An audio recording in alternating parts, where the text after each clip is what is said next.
আজকে আমরা সবাই মিলে চুলাপাতি খেলাম, তাই সবার ঘর থেকে চাউল ডাল তেল সব উঠিয়ে দিলাম। এখন আমাদের পেঁয়াজ মরিচ ধনেপাতা সব কুটে দিয়েছে। এখানে আমরা চাউল ডাল ধুয়ে দিচ্ছি। আজ কিন্তু আমরা বোনা খিচুড়ি রান্না করব। এখানে পেঁয়াজগুলো ভেজে নিচ্ছে আর আমরা এদিকে ডিমগুলো সবাই মিলে ছুলে নিচ্ছি। সবাই মিলে ডিমগুলো ছুলে নিয়েছি আর এখানে আদা বাটা রসুন বাটা সব দিয়ে দিচ্ছে।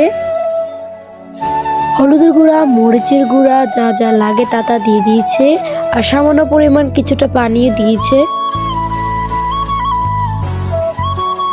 এখন আমরা চালটা দিয়ে দিব, আস্তে আস্তে সবগুলো চালই দিয়ে দিব। এখানে আমরা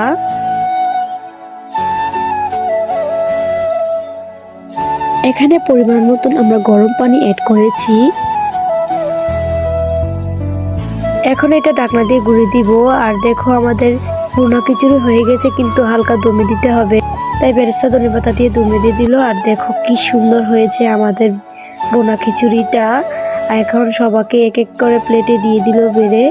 বোনা খিচুড়ির সাথে কিন্তু ডিমও ছিল। আজকে এই পর্যন্তই ভিডিও।